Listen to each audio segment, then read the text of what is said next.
It was to implement a situation where peaceful Cetra was invaded from a foreign dimension. Instead, through this technology, we implemented the world we imagined so that the player can fully experience it. The player himself is being influenced by foreign forces without his knowledge. They seem to be made by humans, but they are not made by human hands. Just looking at it from a distance, the natural environment, such as forests, lakes and mountains, was expressed as realistically as possible.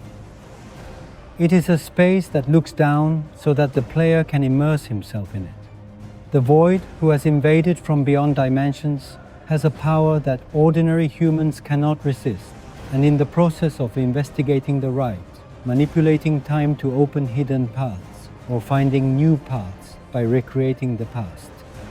Labyrinth Field Boss, Hunting and Other Contents.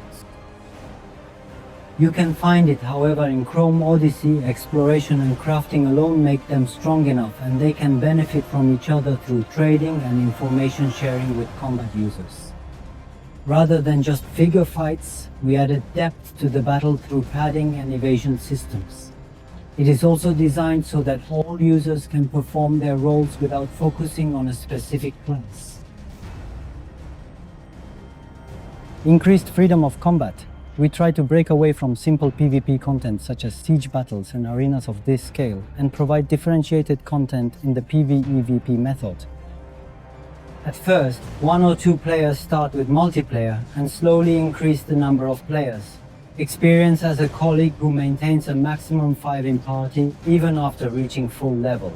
Unlike traditional MMORPGs, which rely on one weight, we thought that if the player felt the need to freely switch between 2 weapons and plan a battle strategy, it would actually add depth to the battle. So from the beginning of the game, we designed it to let you meet elite bosses and make it easy for anyone to learn the battle. But the deeper you dig, the more different strategies unfold. I think using popular classes will also be an essential factor in the end game. Each time the weapon is changed, the flow of the battle changes and the player can design his own fighting style, giving him more freedom.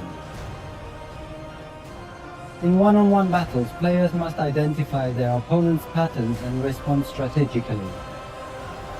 In the process, the growth of the character and the proficiency of the player are also designed to increase.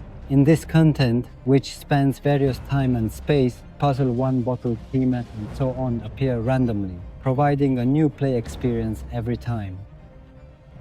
It is composed of a recommended party of 3, and it is important that each person plays a different role and cooperates.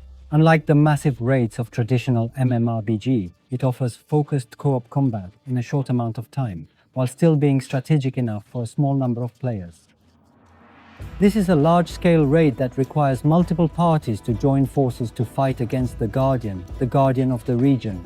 The unique narrative equipment that can be obtained by touching this boss is not only the growth of the user, but also the content that combines puzzles and exploration. Through the process of finding hidden paths in the distorted flow of time and discovering treasures, you can escape the fatigue of battle and feel the fun of exploration. In addition, the Time Portal is a content that allows players to directly experience the time and space of the past. You can travel back in time to discover rare collections or story fragments that only exist in a specific time zone. And Phenomenal Forest provides a clear destination for the user in the open world through a combination of exploration and goal-oriented content. Chrono Odyssey's growth system is designed to break away from traditional ways and allow players to freely develop their characters in any way they choose. Reinforcement materials can be obtained through various activities such as combat, exploration, and collection of reinforcement systems.